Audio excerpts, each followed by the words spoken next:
The views expressed on the Warren and Bradley Show are not necessarily those held by the hosts, Warren and Bradley, nor those of the proprietors of the website, warrenandbradley.com. 5, 4, 3, 2, 1, fire!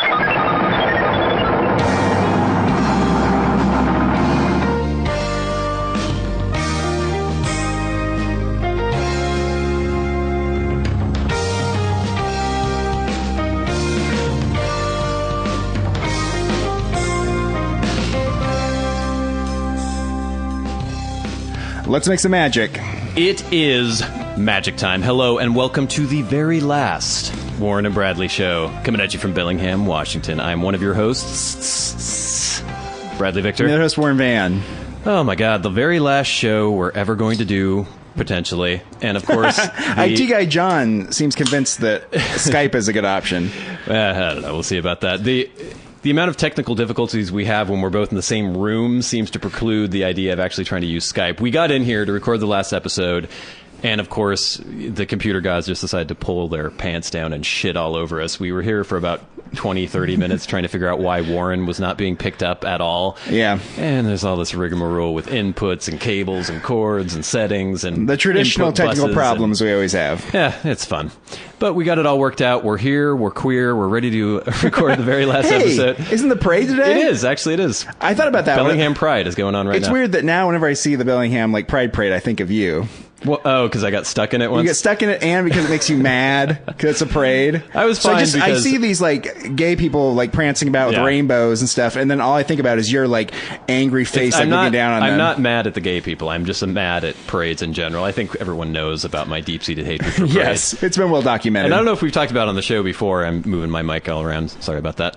But, yeah, there was one point where, I don't know, it was a couple years ago, the parade was going on. I was, of course, completely unaware, as I usually am about these kinds of things. Yes. And was trying to drive around downtown and kept running into roadblocks. It's like, why are all these roadblocks here? What's going on? And then somehow I ended up in the parade.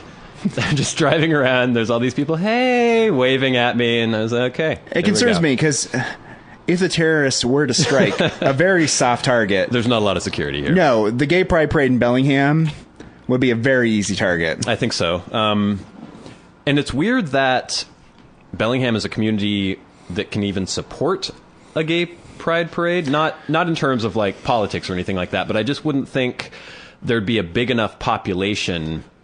I mean, plenty of straight people come out to show their support as well. I don't know what the smallest town in America is that has a gay pride parade. I don't know. I assume there must be some smaller than us. I'm assuming it's not in Nebraska, though. Yeah. Well, I mean, do they have a gay pride parade in Omaha? I don't know. I assume they have one in Omaha, but they probably don't have one in Lincoln. They probably have one in Lincoln, but they don't have one in Kearney. You know, we live on the West Coast. We live in the Pacific Northwest. It's a very liberal place. And as much as we're kind of insulated from the rest of the world or the rest of the country, and sometimes we don't realize that most other places in the country do not adhere to the same sort of political ideology that most people do here, I'd actually find it rather odd or shocking if Omaha even had a gay pride parade. I don't know. Really? I'd be surprised. But I think that the thing is, if you're a gay person in Omaha, maybe you feel like, people are stereotyping Omaha.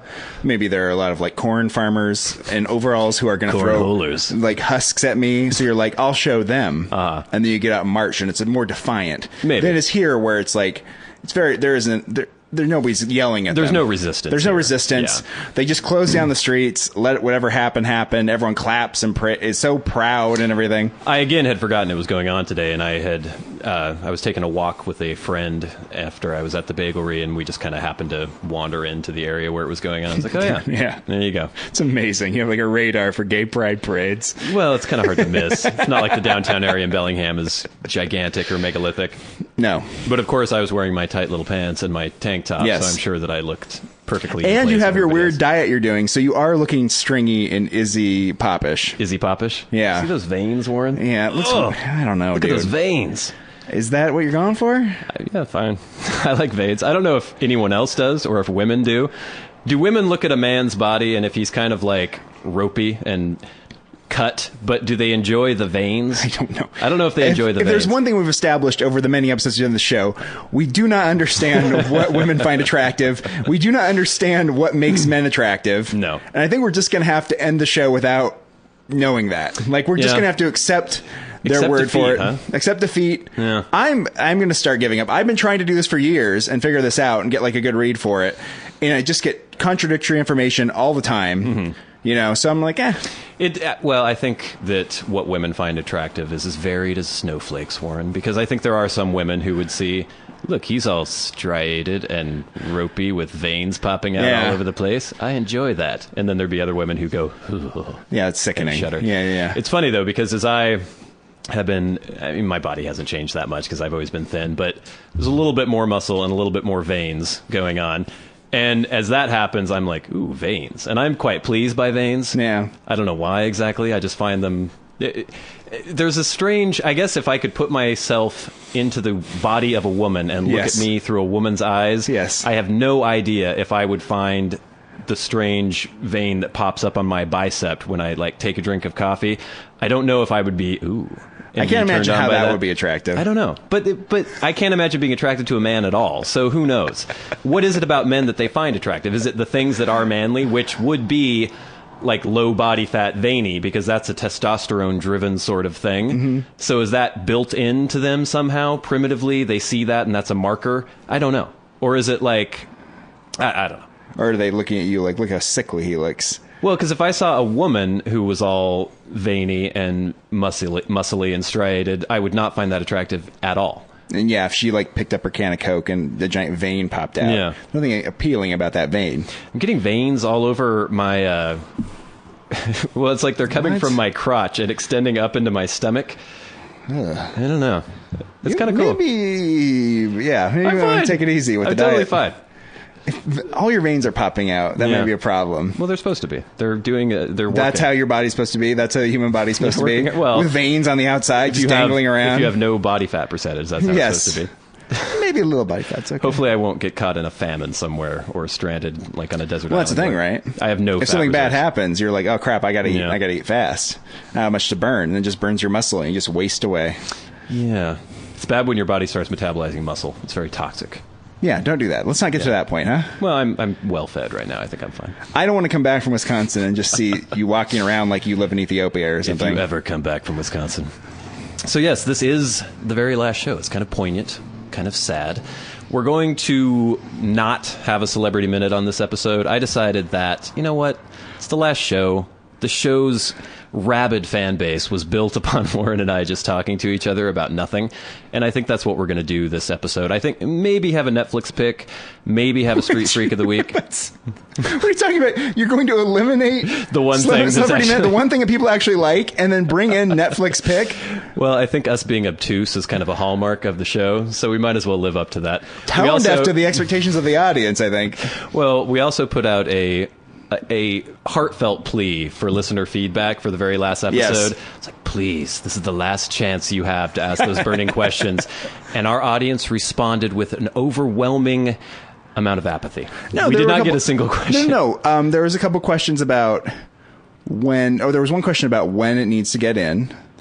Oh, this was just recently put on the Facebook page. Oh, really? Yeah, listener Jed was like, when do I add this question in? And then I took off, came to your house, so I didn't have a chance to respond. Okay, I should have responded to that. And then I think on Twitter, one of our fans said something about it was sad the show was over. Yeah, but that's not technically a question. No. So I guess fuck not. You. Nobody has any questions. No, I guess we answer everything just throughout the course of the show. We don't leave any ambiguity. Everything that we discuss is very well laid out. There shouldn't be any questions, really, I guess, other than people maybe wanting to get our insight on other issues. I just had a thought. What if we just, we abandon the show, the show's over, but, the Facebook page is still up and stuff, and people it starts catching on? Yeah. And what if people start going back being like, this is great. And it sweeps the nation. And there's on Newsweek, it's like, who are these guys? Yeah. And it's all of a sudden, the most popular podcast in America. They're 2 years old. Well, then there's going to be some weird documentary made like Searching for Sugar Man where they try to track us down. Yeah. And you'll be some male exotic dancer in Florida or something somewhere. I don't know what I'll be doing. Then they have to get us back together, right? Yeah. And then hopefully we can work together and somehow monetize it. Yeah. Oh, and here comes the train. Oh, for old time's sake, I think it's time for a train How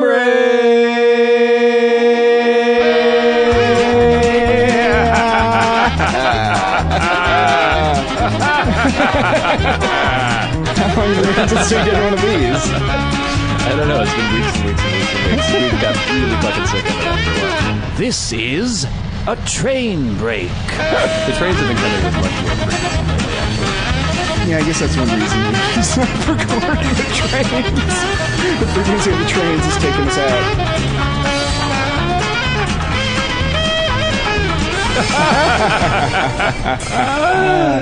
That was a good train break. I know you mentioned that the trains have been coming more frequently lately, so They have. they're trying to drive us off the air anyways. They are. There's some guy pressure washing something out there. As we've discussed before, Warren and Bradley Studios is not soundproofed in any way, shape, or No, form. and I mean, homeless people defecate a lot, and I assume he could only have been pressure washing defecation off of some sort of ramp outside. Okay, now that we've had random inane chatter and a train break, I think we'll break here. Let's do 40 minutes of Netflix picks. Okay. Let's all go to the lobby. Let's all go to the lobby. Let's all go to the lobby to get ourselves a treat.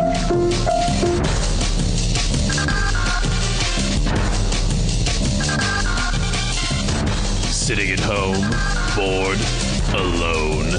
You have Netflix streaming, but you don't know what to watch.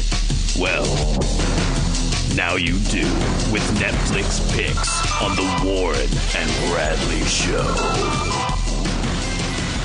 Yes, our very last Netflix picks. We figured since we're going off the air, you're going to need to watch something to fill the horrible void left in your souls. Yeah, 45 minutes a week where you used to where once walk. resided the Warren and Bradley Show. My first pick, I keep bumping this microphone like a biatch. Well, Let's do it one more time. Ugh. There we go. Now, my pick for this week is Archer. Originally aired on FX, I believe is still airing on FX. The fourth season. how many shows has it been? don't Still know. can't talk. I can't. Well, there's Netflix and FX. It's confusing me. I think the fourth season just aired on FX, but the first three seasons are on Netflix. Let's read the Netflix summary of the show right now. Sophisticated spy Archer may have the coolest gadgets, but he still has issues when it comes to dealing with his boss, who also happens to be his mother, in this wicked animated spoof of spy flicks and the sex-crazed agents who populate them.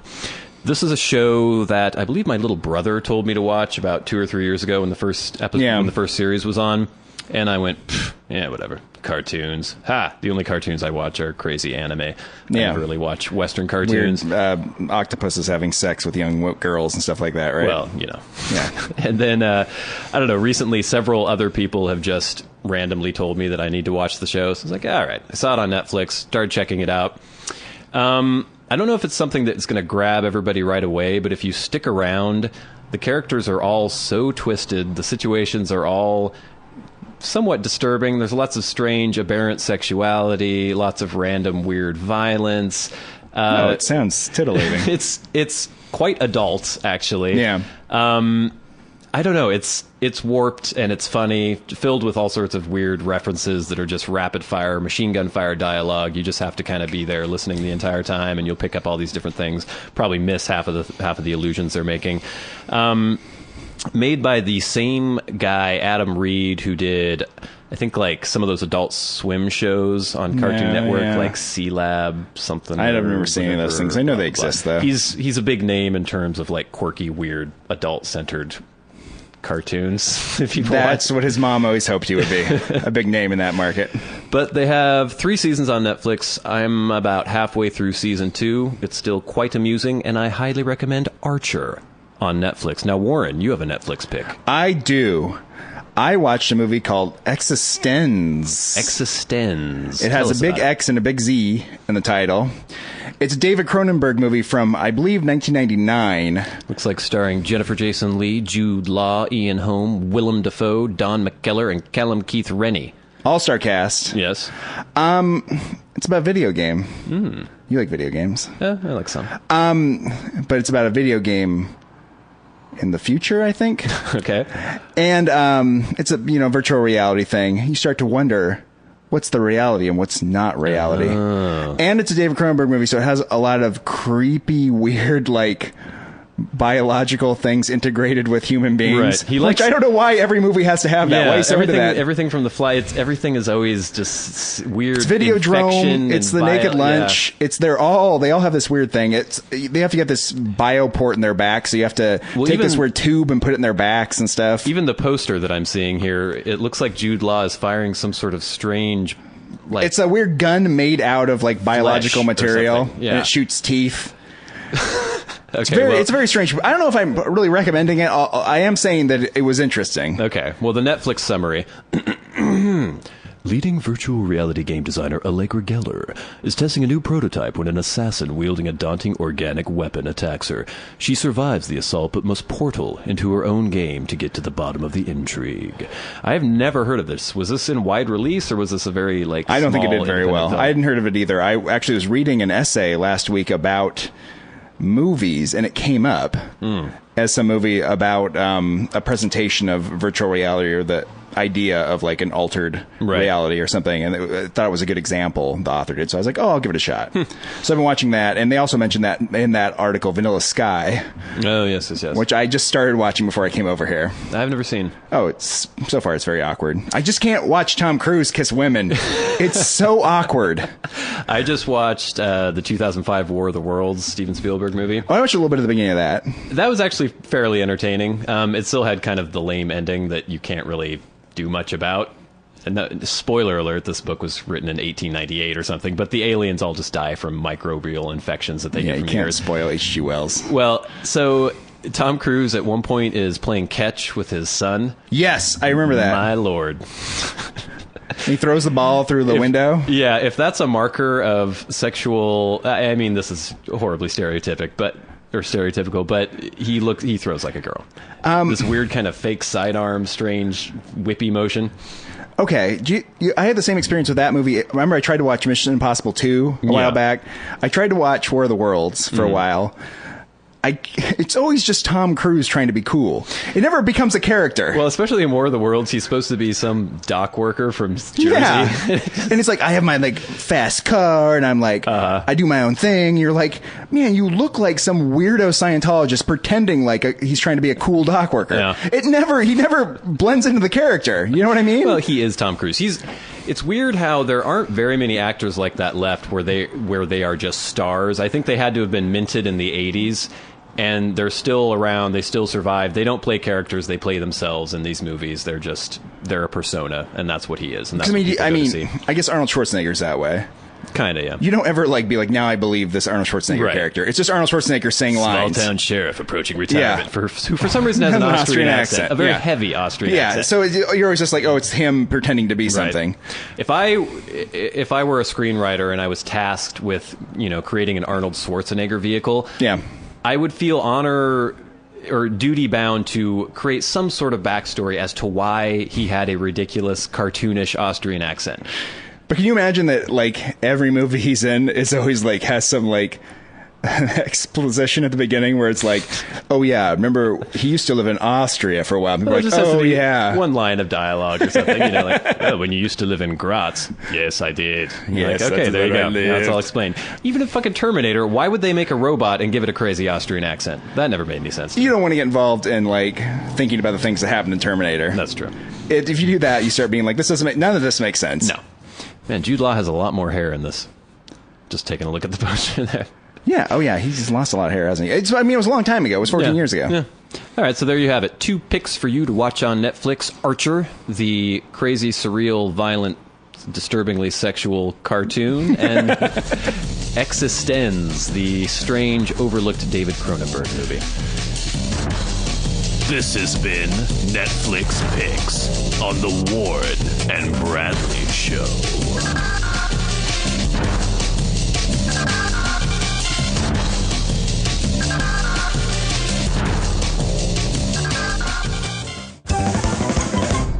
All right, so the last The last episode of the Warren and Bradley Show would not be complete unless I discuss some inane, strange little happenings from throughout my life. Yeah, we got to get that in. We haven't recorded in 2 weeks, so I should just be chock full of strange anecdotes. You'd think so. You would think, but I have a couple. Yesterday, right off the bat, I was sitting out front of the bagelry. Sounds familiar. Yes. Eating a bagel, drinking some coffee, and I was privy to 2 young gentlemen who had an old Mercedes. Oh, yeah. And they were trying to get something off the windshield. It looked like maybe they had just purchased the old Mercedes, and someone had like in a sign stuck to the front of the windshield, so there was adhesive all over. One guy had a thing of lighter fluid, like Zippo lighter fluid, and he was spraying it all over the windshield, and the other guy was scraping and rubbing. He had some like paper towels or something they were trying to rub off, and yes, that works. Lighter fluid works, gasoline works, any sort of thing like that, or solvent. But one of them was smoking. And they were spraying a lot of lighter fluid onto this windshield. Yeah. And I just sat there thinking, how long is it going to be until this explodes into a fireball? And I think I guessed maybe like 3 minutes or something. And I even took out my phone and put the stopwatch on and started timing. And I think it was about 2:25. They sprayed another thing of lighter fluid. I think a little cherry dropped off his cigarette, and bam! Oh, Jesus. Fireball. Now, lighter fluid burns at a fairly low temperature, and it burns quickly. Yeah. And so usually, even if you had it all over your hand, it's just going to burn up really quick, and it's not going to injure you that badly. One of them had the rag in his hand, and so it leapt to the rag and was on fire. He started screaming at the top of his voice, "Mama! Mama, help!" No. Yes, screamed for his mother. The flames went out. Yeah. They both kind of calmed down a second. The one who had been smoking, and not the screamer, looked at his friend and said, "Mama." And the friend looked very embarrassed and ashamed, and then they got into their car and drove away. Now, have you ever, in your life, screamed for your mother? No. Neither have I. Unless, I mean, when I was a small child and I was trying to get her attention, I may have yelled, "Mom!" Yeah, well, yeah. But not like, now as an adult, if something like exciting or this happens. this weird thing where, you know, you watch Saving Private Ryan or something, and they're storming the beach at Normandy, and the guy's guts are hanging out, and he's like, "Mama! Mama!" I know. And this is some weird literary convention or something where people supposedly scream for their mothers, and granted, I've never been in a foxhole, I've never been to war, but I don't think there's any circumstance that could ever befall me where I would yell for my mother. Well, maybe those kids that were storming the beach. Yeah. Pretty young. True, but Mama's even when boys. I was 18. I think they may have been Mama's boys, some of them.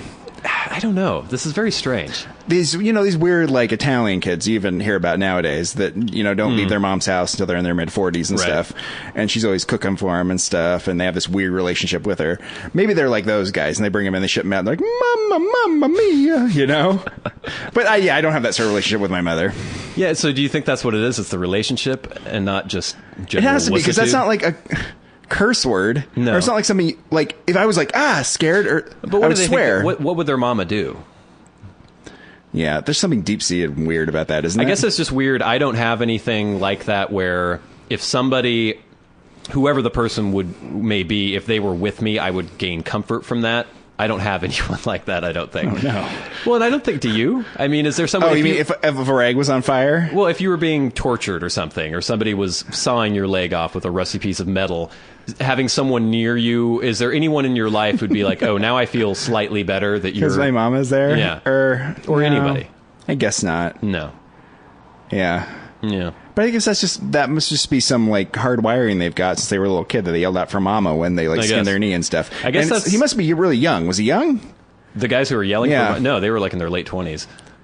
What are these guys doing? Yeah, one of them Why are they doing this on the side of the road, anyways? I don't know. They should... Yeah, it's weird. They couldn't have waited, like... My little story that I invented was they went to one of those shitty used car lots and a 1984 Mercedes coupe, and they bought that, one of those diesel Mercedes from the 80s, and like, but there's adhesive all over the windshield. What are we going to do? And then the guy who smokes, it's like, well, I have all this Zippo lighter fluid because I have a lighter because I smoke. Yeah. And then it just next thing you know, ball of flames. Fireball. Mama can't help you. Whoa, yeah. There go the sunglasses. The other little weird thing, I'll have to show Warren this picture and post this on warrenandbradley.com. The other day I was wandering about and running errands downtown, doing, yada, yada, yada, blah, blah, blah, blah, blah. And at one point, I felt something on my back, and I was like, oh, what is that? And I started brushing at it and picked up this tiny little green grasshopper. And it was on my back. And I'll show Warren the picture here. Little green grasshopper. Oh, yeah, there you go. He's cute. Post that on warrenandbradley.com. I'm like, all right, little grasshopper. Put him down on the ground. Went into the bagelry and was ordering. And at one point, the person taking my order looked distracted and sort of like looked over at my shoulder and pointed. Yeah. And I looked down at my shoulder, little green grasshopper on my shoulder. It's Jiminy Cricket. Picked up the little green grasshopper, went and put him outside, got my order, went outside to the table out there, started eating, picked up my bagel, little green grasshopper on the bagel. Like, what? What is going on? Take that guy off. Later on, go to the corner. I'm sitting there talking. A friend who I know showed up and we were chatting. He points to my crotch, little green grasshopper sitting on my crotch. They're all the same grasshopper? This is what I'm trying to figure out. Then I go into my truck and I'm driving around, look down at my knee, and this is the picture I took. Yeah. Little green grasshopper on my knee. That's weird. Was it the same grasshopper? Did I somehow did I walk through a nest of grasshoppers somewhere and they were just all over me? I would think if there were tons of grasshoppers on me, I would notice. If there were several crawling on me at once, it wasn't like I was wearing some fur coat or something that they could hide in. You must have had some sort of grasshopper pheromone on you or something. Maybe. I was trying to mate with you, probably. I don't know.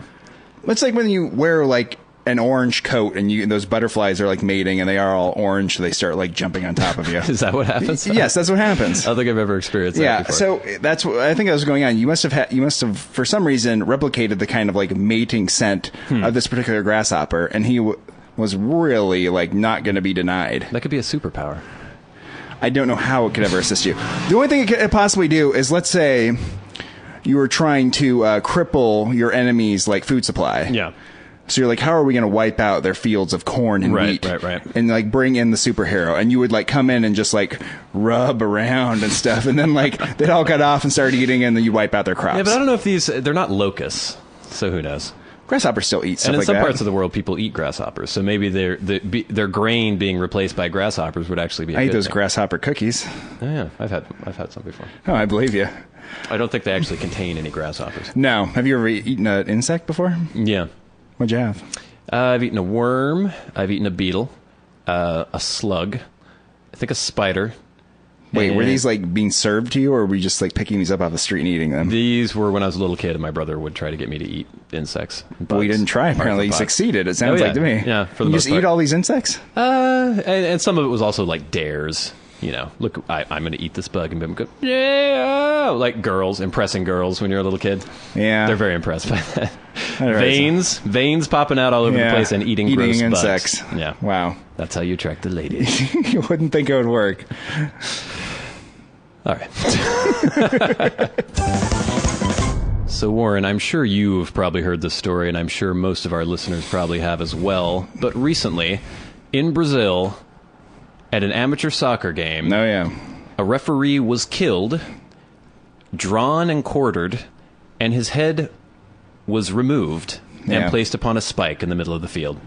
The part of the story that needs to be reported, to be fair, is that the referee did stab to death the player. Yes, he did. Before they did this. Okay, well, let's get into the story here.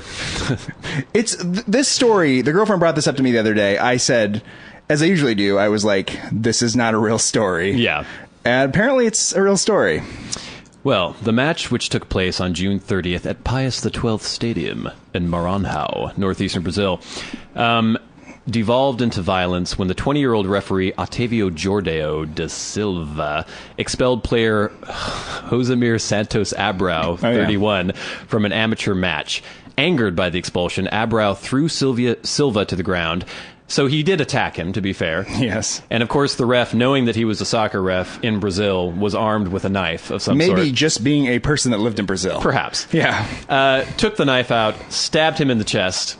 They took him to the hospital, and I guess what happened is while he was en route to the hospital, he died.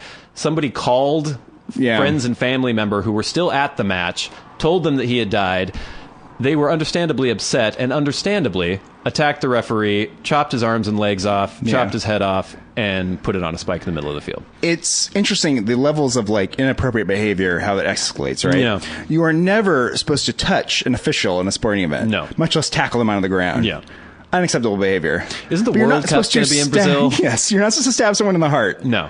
Unacceptable behavior, but that's killing. You can't go much beyond that. But you can rip somebody apart and put their head on a stake. Well, what I want to know, for one thing, is how determined of an attack was it by the player, by Abrow? Was he trying to beat the shit out of the referee? Was the referee really acting in self-defense, or did he escalate much further than it needed to be escalated? I don't know anything about that. Yeah. Also, the beheading is still kind of up in the air. Local news agencies were reporting that he was beheaded. Other people are saying they don't know for sure. Putting the head on a stake. I actually saw crazy. video of the body in the morgue as they were preparing the body, and it was really? horribly disturbing. His legs were hacked off at the knees, Yeah. still sort of hanging by threads of flesh. It looked like, apparently it was a sickle was used. I know when you go to a soccer game, you should always take your bring a sickle stick and a with you. knife too. And his head, I couldn't tell if they had just like placed the head back on the torso while it was sitting in the gurney, because it looked as though maybe there had been a wound to the neck, like it was hanging off. I couldn't tell. Jesus. It was sick. How... World Cup 2014. Get your tickets now. Oh my God. And, Brazilian police are saying this is an isolated incident. But we all remember, of course, the soccer player in the 1994 World Cup who accidentally knocked the ball in to his own goal and was shot later when he returned to Brazil. Yes. No, that wasn't Brazil. I thought that was Brazil. Colombian. Oh, he was Colombian. That it was in Medellin. Yeah. Yeah, that was a soccer team that was tied to the Medellin cartel Right, and stuff. And they were actually sort of overachieving, and people really got behind them, and he made that mistake. And then, What is with soccer? What the fuck is this? I don't think if it's necessarily what's with soccer so much as it's what's with the third world. Well, how many where crazy soccer's violent popular. riots and disturbing beatings happen in Europe at soccer matches? Less than before. How many happen in American sporting I don't know. events? Yeah, it's weird. Americans are supposedly the most violent, crazy, gun-crazy weirdos in the world. We very rarely rip people into shreds and put their heads on spikes in the middle We of have a our much sporting different fields. relationship to our sports than they do. Mm-hmm. I don't know if it's just the cultural nature of these other countries, or if it's so much the fact that we have a variety of different sports that we pour our passions into, so we don't get completely obsessed with this one sport. Yeah. Especially in the World Cup, when it happens once every 4 years, the one sport that matters to everybody, and then people just get revved up. And it's so god-awful fucking boring. Oh, really? I'm getting into it. I love it. I'll be watching a lot of the World Cup. I watched the Confederations Cup recently. It was very exciting. So, rest of the world, knock it off. We're sick of this shit. Yeah, whatever's going on with you people, you need to relax. What do you have to talk about, Warren? What'd you do for the 4th? It's been 2 weeks since we've been together. I What did have you nothing been for up the to? 4th. I did go out and get some breakfast this morning. Mm-hmm. Had a lovely time. Sat outside. Held the nephew for a while. Ah, He the seemed pretty nephew. happy. Didn't cry or anything, so I fell asleep. What was his name again? Hudson. Oh, yes, Hudson. Then I did a discussion about how the show's ending with some of my family members. I know that your brother-in-law is a Brother-in-law big fan. listens. Brother-in-law apparently playing a little Minecraft. Oh, really? That's what my sister said. Is he getting into it? He's getting into it a little bit. And apparently they also watched YouTube videos that you had made. Oh, yeah. He's commented on several of Oh, my has he? videos. Yeah. Okay, because he mentioned a scenario where you had been looking for horses for a long time. Yes. And I guess it went on forever and ever. You're just looking for horses, and you found some horses, and you had pulled them up on a rope or something, and then you had accidentally killed the horses. Yes. And you sounded like you had killed your own family member. And he said he was laughing so hard he was crying. Yeah. Yeah. A tragic scenario, apparently. You're trying to find these horses for so long. It was devastating. And apparently that was, my misfortune was the most popular episode I've ever posted of the Brad Craft Show, which is my Minecraft Let's Play series, for those of you who don't know. I got several text messages, several comments where people are like, that was hilarious. That was the funniest thing I've ever seen. But you were actually sad when it happened, right? Well, I mean, I was angry. Yeah. I wasn't crying or anything, but yeah, it had been a very long journey. There was a new update for Minecraft. They had inserted horses into the game, and I've been looking forever for some horses, and Yes. I finally found two measly horses, and then I went on this very long, involved journey trying to bring them back to my home. You And had to like rustle them and stuff. yeah, I had them tied to the little leads and stuff, and I was dragging them along. Yeah, and they died horribly. I guess there's a glitch where they can I don't know. You're blaming this on a glitch? From the research I've done, apparently it was a glitch, yeah. Oh, I thought you just accidentally chopped the rope and they had fallen to their death. No, because it wasn't high enough to actually kill them, but there's some weird glitch where if you're up 7 blocks, I don't know, it's crazy. They'll kill a horse? They still have a problem if you have a horse next to a wall. Sometimes it'll just get sucked into the wall and go and die. That'll happen. That sucks.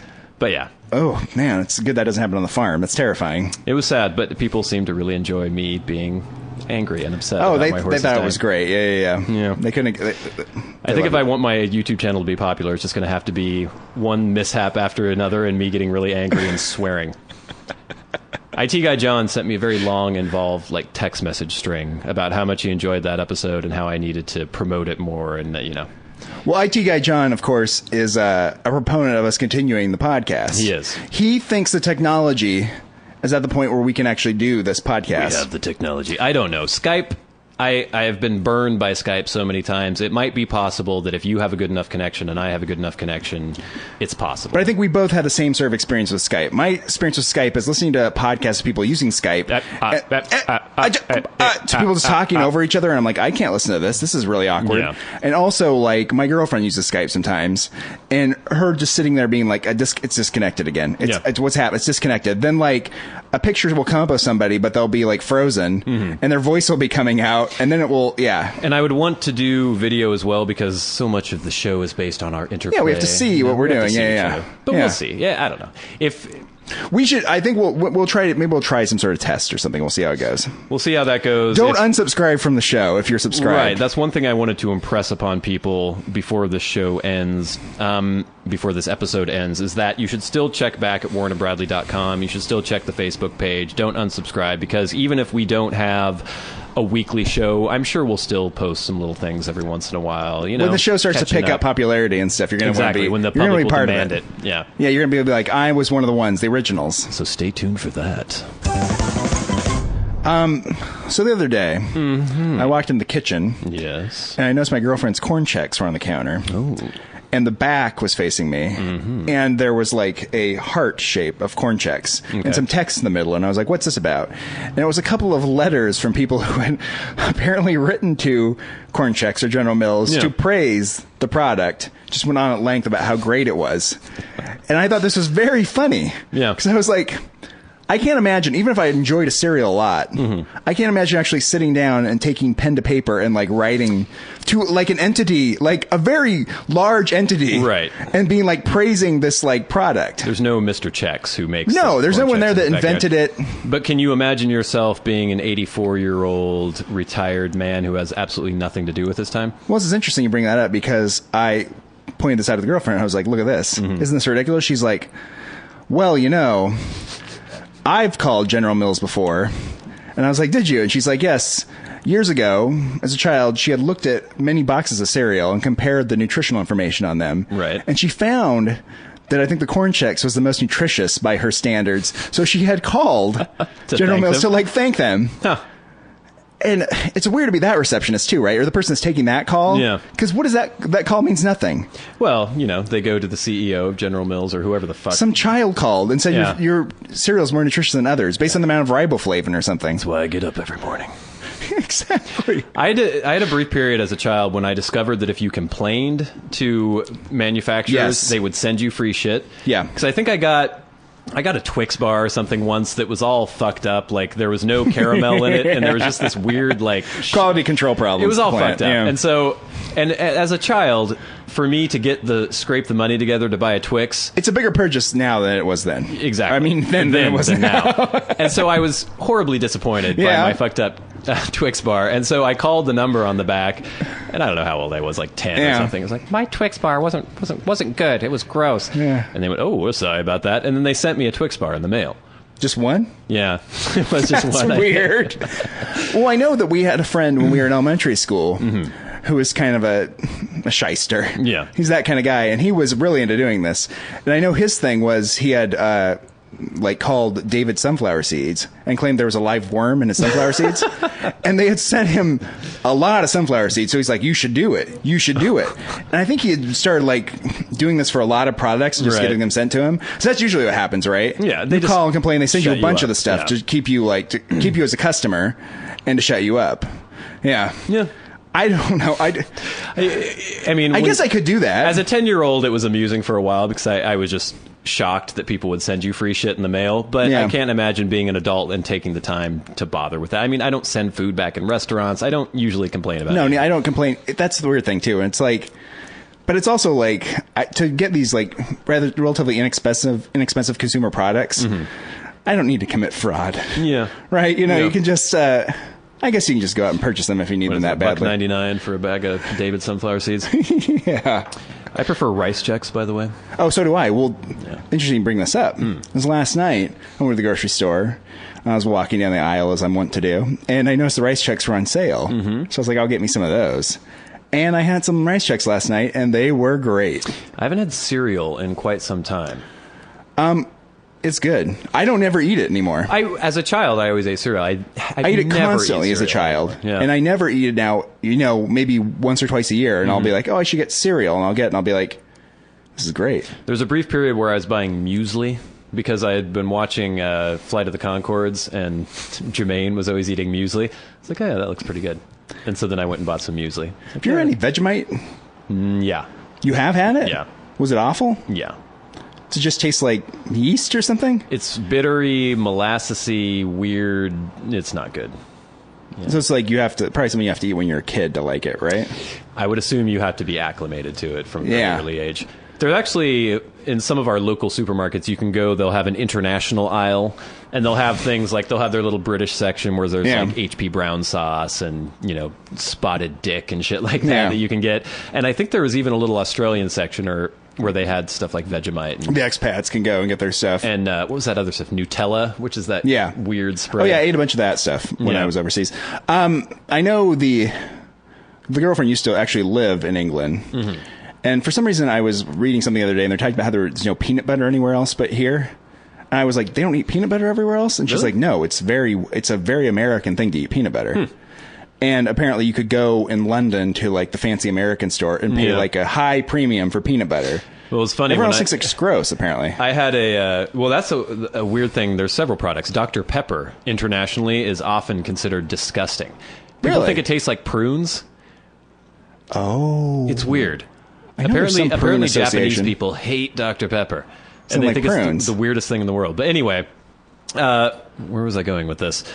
Oh, yeah, the peanut butter. I had an Austrian house guest once, and she was talking about the American store that she would go to in Graz, Austria, where they would get insanely overpriced Reese's peanut butter cups. And it was the biggest treat in the world to get these Reese's peanut butter cups, and she would just be like, oh, that's so good. And this is Austria, where they have some of the most amazing chocolate in the world.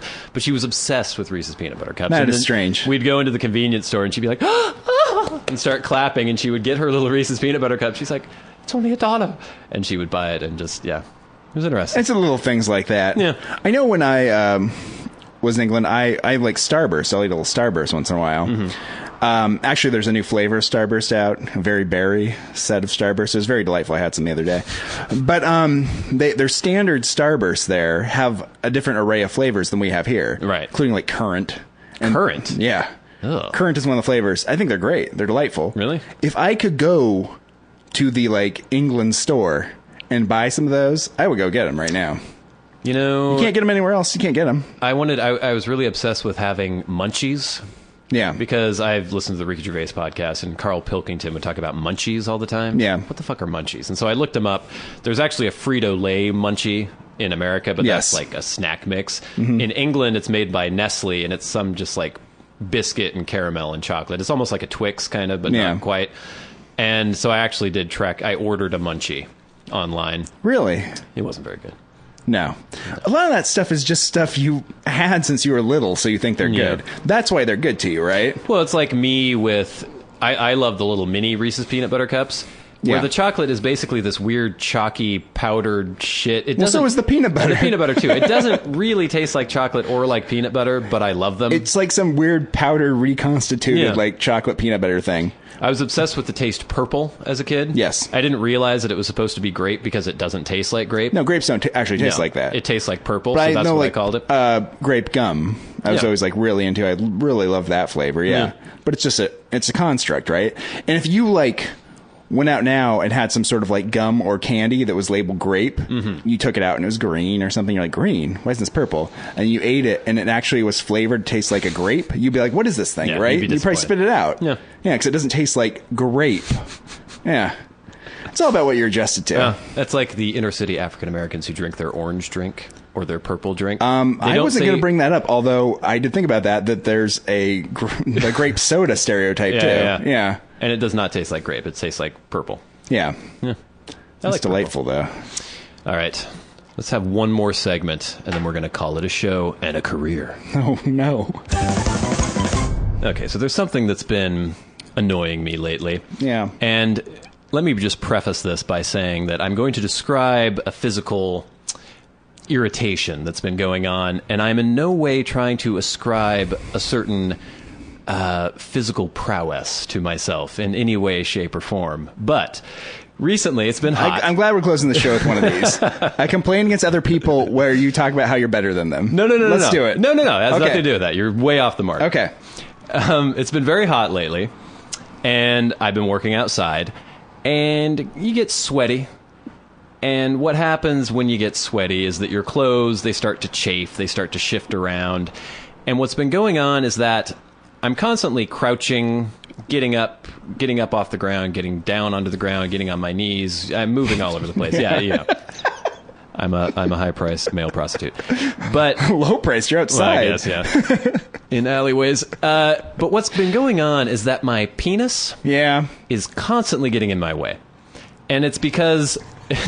that's why I had to preface this. Here we go. I had to preface this the way I did. Mm-hmm. But basically, it's hot, and so things are hanging a little looser than they normally would.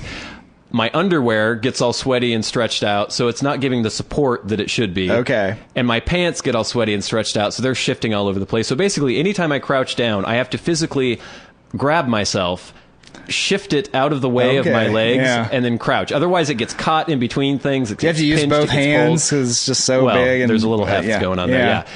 So I was just thinking about this. Women have breasts. I'm assuming those can get in the way sometimes. Well, some women do. Yeah.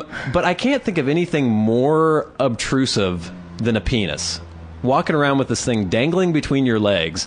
When you're trying to do a physical activity, I'm sitting on it all the time. I'm getting it caught between my thighs constantly. It's horribly irritating. I'll say menstruation.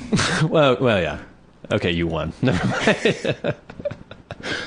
That would be horrible, right? Yeah. Just imagine. Oh, fuck no. Well, okay. Have you experienced this? Is this irritating to you? I mean, occasionally... Because you sweat a lot. I sweat a lot, but... Occasionally, usually everything's just, I don't even think about it down there, and just like slots into the space where it's supposed to be, and it's fine. Okay. Occasionally, like I dress to the left. Slot where it goes? It's just there. Okay. It's just like in the spot where it's not. Warren's touching his Then penis. occasionally, it'll like get shifted in a weird way. Mm-hmm. And I'll become conscious of it being in a weird direction. It's like when a dog's ear gets turned inside out. Yeah, it has. Then you're like, and then I'm like kind of like shifting around, Yeah. And then I kind of like, I got it. And I go to the bathroom and kind of like shake it out, and try to get it to like go back to reset to be in like a place where I don't notice it anymore. Right. Well, because they talk about, do you dress to the right or the left? There's normally a side that it likes to hang out in, and that feels comfortable.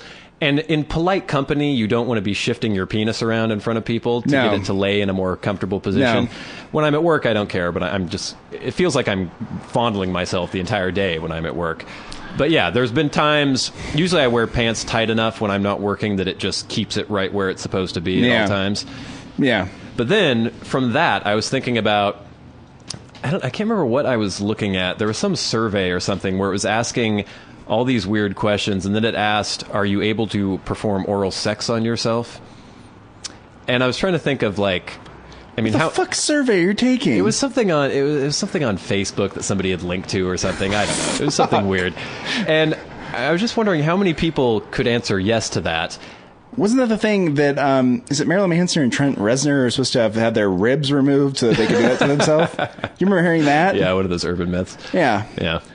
But I guess people can do that. I'm assuming there must be a few people who can. But this is why I brought this up, because I wanted to ask this question to you. Yeah. If you were flexible enough to perform oral sex upon yourself, I mean, I'm assuming you masturbate. I don't know. I'm not gonna. It's possible. It may have happened once or twice. I'm sure you do. During my youth. So you don't have any problem with that. Would you have a problem putting your mouth on your own penis and filleting yourself? Yeah. Yeah. The thing about it. Yeah. The thing about everything like this. It's just not necessarily the fact that you have like a mouth on your penis. It's who the mouth is attached to. Right. So it's like... But you have no problem using your hand. This is the thing. There's not like my mouth is any better object for doing that than some sort of like gooey rag or something. It doesn't have any teeth in the gooey rag. You know what I mean? But you understand what I'm saying? I mean, I've never filleted a penis, but I'm assuming that you can make sure the teeth don't get in the way. Well, you can make sure. Yeah, you can. You can do things like that, but it's like suction aspect that goes on. But you can create suction with like some sort of suction thing. Can you create a seal with a rag in your hand? But I mean, you could do. There's all sorts of things you can do with your hand. Yeah. My hands are much more. I have much more dexterity in my hands than I do in my mouth. Right. So any sort of like so by sensation that token, I can create with my mouth, I can create with my hand. Oh, really? So if you're performing oral sex on a woman, you just use your finger instead? I gotta say I probably could. I have that much dexterity. That much dexterity, that fine of a touch. I'm imagining you making a little mouth with your thumb and forefinger and just like rubbing it on on some girl, and they're like, "Could you stop that, please?" This is the thing. Do you think that if you put some sort of like artificial tongue membrane on your thumb or something, right? Yeah. And then this woman couldn't see what you were doing, and she thought you had your head down there, and then you did it with your little thumb thing. Do you think she'd notice? I think she probably would. Well, especially looking at your thumb, I suppose. Yeah, I got a dick-sized thumb, but it's probably bigger than your dick. But I mean, isn't the fact that it's like, I don't think it's. This is the thing about the sex, though. It's not the actual thing that's going on. It's like the idea of what's happening and the person it's with. Yeah. The actual like physical like notion of having something warm rub against that area. Well, and you're right. I mean, if some man were to try to fillet me, I would, just because, it's a mouth, that feels good. And that would not be the case. No, exactly. I would not want that to happen because of who was doing it. But what I'm asking is the fact that you're doing it, even though you do masturbate. The fact that you're doing it just means it's just masturbation. It is. But is it gross to do it with your mouth but not your hand? Yeah, it's gross. Why?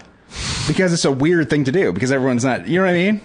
But if it were everyone's masturbating. Yeah. If it were common. If everyone were. If everyone had the little rib removed, and we're all like Trent Reznor, and that's just a thing that people did, it would be less weird. Yeah, and but it is weird now to do that. Okay, so if it weren't common, but you just woke up one day and your like face was in your crotch, you had just like gotten that way somehow when you were sleeping, and you were like, wow, I can reach my penis. I wouldn't know. Do you think you would ever just once try it out to see what happened? I mean, you would know what would happen, but just to see like how it felt. I know. It's like crossing some sort of boundary there and doing something weird to yourself. I don't know. Would you do this? I think I'd probably try it. I don't think I'd make a habit out of it. That'd be hard to explain. It's one thing when you're like 15, you're in the bathroom and you forgot to lock it and your mom opens, I'm in here. But if you're bent double into a pretzel shape and your mouth is full, Yeah. I might give it a little try, but I don't think I make a habit of it. Then there's the denouement. I don't know how. That's good. Then no. Yeah, that's kind of gross. That's really gross. Yeah. No, you wouldn't do that all the way to there. No. Well, then you're just teasing yourself. Cock tease. Well, now you're having sex with yourself rather than masturbating at this point. If you're like getting angry with yourself and like your dick's like wagging at you and like calling you a cock tease. I actually heard some guy discussing with his friend whether or not they could put their penis in their own ass. That's another thing where I would just think the effort required to accomplish this would far outweigh any perceived pleasure you may gain. But how could that be pleasurable? I don't know. I guess you're getting the double whammy. The other thing, but this is what I'll say the same thing about that as I said about the other thing. Yeah. If you just warm up two like hot dog buns and put them together right, and put your penis in there, you're going to have a somewhat similar sensation. Yeah. So it's the idea of rubbing your butt on some hot girl's butt that makes it erotic. What are you doing? Rubbing your dick on some hot girl's butt that makes it great. I'm imagining you with your girlfriend, like, it's time to have sex now, girlfriend. Like, okay. You pull your pants out and just start rubbing your ass on her ass. It's like, what the fuck are you doing? But that's what I'm saying. That's the we part. went to a Christian school. We never had any sex education. That's the part that is the neat part about it. Not the fact that, look, my penis is sort of in a butt. Even if it's my own. But there's nothing erotic about that. I think the draw of that would be that you're getting the butt sensation and the penis sensation at the same time. Oh, you mean you're getting the sensation of having something in your butt? You're having sex and you're having sex had with, or you're being, Oh, it's like you're involved in you're like the middle in some sort of threesome sandwich thing. Yeah. But you're just by yourself, writhing around on the floor, going, ooh, ooh. And then your mom walks in and sends you to military school or something. Oh, don't send him to military. So there's going to be a lot of penis and ass action going on there. Oh, yeah, that's right. If you go to those public schools in England, right, that's all that's going on. Oh, my God. I'm sure someone's done that before, right? Well, yeah. Well, the conversation I overheard, and not saying anything, but it was while I was walking through the gay pride parade. I'm assuming it sounded as though the person who was discussing it had actually succeeded in doing this to themselves. Well, they weren't joking. They were literally talking about it as if something that we might all want to explore. Yeah. They're having a serious conversation about sticking their dick in their own butt. He was telling his friend about it, and his friend didn't believe him. No, because it's bullshit. You're going to go home and you try wouldn't try. In the first place, why? Yeah. In the second place, I don't think the mechanics are going to work. It doesn't bend in half, as far as I know. No. It would kind of have to. And and that's the thing. To get it to actually go in, it would have to be erect, but it's not going to bend when it's erect. It's not going to bend back on itself when it's erect. You're No. going to do that thing where you, damage it, and the blood's going to flow out, and you're going to damage yourself and be in horrible. Those horrible stories. Yeah. Having sex too vigorously, and it just goes. Psh. Yeah, exactly. And I'm telling you right now, people, I know there may be a lot of listeners who are like thinking this may be what you want to do to explore your sexuality. Just don't do it. It's not worth the risk. You know what I mean? You're going to get there and be like, this is what I did this for, and then, ow! And then you're going to be in the emergency room. You're going to have to come up with some story to tell the doctor about what happened, and he's just going to picture you on like a bearskin rug, going, ooh, ooh, having sex with your own ass. Take a pass. All right. Well, I think we've wrapped up every loose end here on the Warren and Bradley Show. Thank you all for putting up with us for as long as you have. Like we said, check back every once in a while. Check back on warrenandbradley.com. Look on the Facebook page every once in a while. And we might have some surprises for you in the future. Oh, yeah. Maybe I'll send some pictures in for my trip across country. So we'll never say never, but for the foreseeable future, this has been Bradley Victor. This has been Warren Van saying... check back on the website occasionally. Say something about fucking your own ass. Don't fuck your own ass, you losers. I love you. I do too. This has been the Warren and Bradley Show, brought to you by Warren Van and Bradley Victor. For podcast news and information, like the show on Facebook at facebook.com/Warren and Bradley. Follow the show on Twitter at Warren and Brad. Subscribe on iTunes and leave a review. For episode archives and episode pictures, go to warrenandbradley.com, and to contact the show, write to podcast at warrenandbradley.com.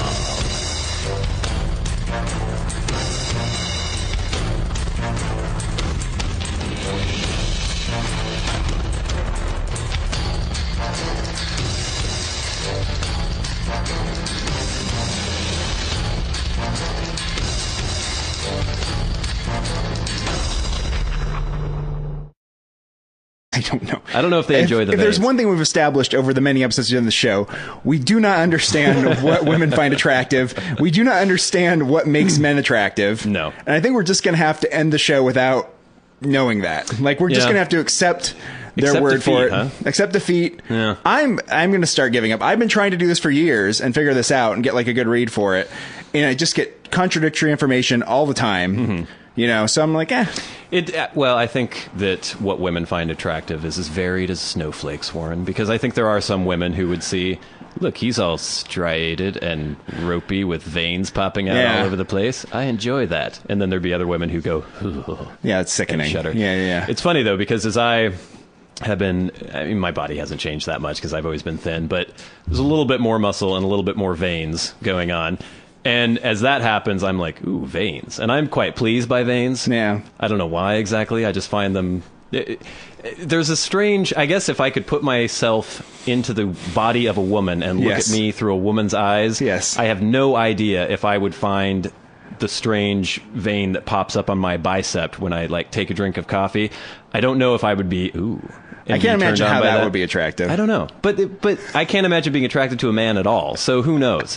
What is it about men that they find attractive? Is it the things that are manly, which would be like low body fat veiny, because that's a testosterone driven sort of thing. So is that built into them somehow primitively? They see that and that's a marker? I don't know. Or is it like, I don't know. Or are they looking at you like, look how sickly he looks? Well, because if I saw a woman who was all veiny and muscly and striated, I would not find that attractive at all. And yeah, if she like picked up her can of Coke and the giant vein popped out, nothing appealing about that vein. I'm getting veins all over my. Well, it's like they're coming from my crotch and extending up into my stomach. I don't know. It's kind of cool. Maybe you want to take it easy with the diet. Totally fine. If all your veins are popping out, that may be a problem. Well, they're supposed to be. They're doing. They're working. That's how your body's supposed to be. That's how the human body's supposed to be. Well, with veins on the outside, just dangling around. If you have no body fat percentage, that's how it's supposed to be. Maybe a little body fat's okay. Hopefully I won't get caught in a famine somewhere or stranded like on a desert island. Well, that's the thing, right? I have no If fat something bad reserves. happens, you're like, oh crap, I gotta eat. I gotta eat fast. How much to burn? And it just burns your muscle and you just waste away. Yeah. It's bad when your body starts metabolizing muscle. It's very toxic. Yeah, don't do that. Let's not get to that point, huh? Well, I'm well fed right now. I think I'm fine. I don't want to come back from Wisconsin and just see you walking around like you live in Ethiopia or something. If you ever come back from Wisconsin. So yes, this is the very last show. It's kind of poignant, kind of sad. We're going to not have a celebrity minute on this episode. I decided that, you know what? It's the last show. The show's rabid fan base was built upon Warren and I just talking to each other about nothing. And I think that's what we're going to do this episode. I think maybe have a Netflix pick, maybe have a Street Freak of the Week. What are you talking about? You're going to eliminate the one thing that's the one thing that people actually like and then bring in...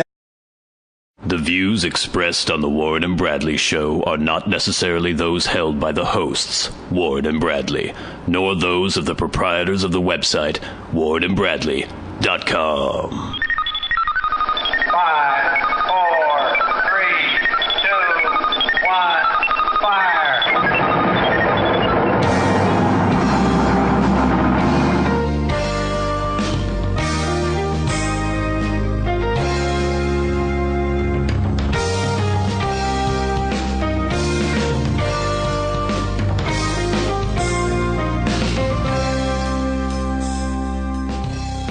Let's make some magic. It is magic time. Hello and welcome to the very last Warren and Bradley show. Coming at you from Bellingham, Washington. I'm one of your hosts, Bradley Victor. The other host, Warren Van. Oh my God, the very last show we're ever going to do, potentially. And of course... IT guy John seems convinced that Skype is a good option. I don't know, we'll see about that. The amount of technical difficulties we have when we're both in the same room seems to preclude the idea of actually trying to use Skype. We got in here to record the last episode, and of course, the computer guys just decided to pull their pants down and shit all over us. We were here for about 20, 30 minutes trying to figure out why Warren was not being picked up at all. Yeah. And there's all this rigmarole with inputs and cables and cords and settings and the traditional technical problems we always have. Yeah, it's fun. But we got it all worked out. We're here. We're queer. We're ready to record the very last episode. Isn't the parade today? It is. Actually, it is. I thought about that. Bellingham Pride is going on right now. It's weird that now whenever I see the Bellingham Pride Parade, I think of you. Well, because I got stuck in it once. You get stuck in it, and because it makes you mad because it's a parade. I was fine I see these gay people prancing about with rainbows and stuff, and then all I think about is your angry face looking down on them. I'm not mad at the gay people. I'm just mad at parades in general. I think everyone knows about my deep-seated hatred for parades. Yes, it's been well documented. And I don't know if we've talked about it on the show before. I'm moving my mic all around. Sorry about that. But yeah, there was one point where, I don't know, it was a couple years ago, the parade was going on. I was, of course, completely unaware, as I usually am about these kinds of things. Yes. And was trying to drive around downtown and kept running into roadblocks. It's like, why are all these roadblocks here? What's going on? And then somehow I ended up in the parade. I'm just driving around. There's all these people, hey, waving at me. And I was like, okay. It concerns me because if the terrorists were to strike a very soft target. There's not a lot of security here. No, the Gay Pride Parade in Bellingham would be a very easy target. I think so. And it's weird that Bellingham is a community that can even support a gay pride parade, not in terms of like politics or anything like that, but I just wouldn't think there'd be a big enough population. I mean, plenty of straight people come out to show their support I don't know as well, but what the smallest town in America is that has a gay pride parade. I don't know. I assume there must be some smaller than us. I'm assuming it's not in Nebraska, though. Yeah. Well, I mean, do they have a gay pride parade in Omaha? I don't know. I assume they have one in Omaha, but they probably don't have one in Lincoln. They probably have one in Lincoln, but they don't have one in Kearney. You know, we live on the West Coast. We live in the Pacific Northwest. It's a very liberal place. And as much as we're kind of insulated from the rest of the world or the rest of the country, and sometimes we don't realize that most other places in the country do not adhere to the same sort of political ideology that most people do here, I'd actually find it rather odd or shocking if Omaha even had a gay pride parade. I don't know. Really? I'd be surprised. But I think that the thing is, if you're a gay person in Omaha, maybe you feel like, people are stereotyping Omaha. Maybe there are a lot of like corn farmers in overalls who are going to throw like husks at me. So you're like, I'll show them. And then you get out and march, and it's more defiant. Maybe. Than it is here, where it's like, nobody's yelling at them. There's no resistance. There's no resistance. Yeah. They just close down the streets, let whatever happen. Everyone claps and is so proud and everything. I again had forgotten it was going on today, and I was taking a walk with a friend after I was at the bagelry, and we just kind of happened to wander into the area where it was going on. I was like, oh yeah, yeah, there you go. It's amazing. You have like a radar for gay pride parades. Well, it's kind of hard to miss. It's not like the downtown area in Bellingham is gigantic or megalithic. No, but of course I was wearing my tight little pants and my tank top, so I'm sure that I looked perfectly. And you have your weird diet you're doing, so you are looking stringy and Izzy Popish. Izzy Popish? Yeah. See those veins, Warren? Yeah. It looks, I don't know, Look at those veins. Is that what you're going for? Yeah, fine. I like veins. I don't know if anyone else does or if women do. Do women look at a man's body and if he's kind of like ropey and cut, but do they enjoy the veins?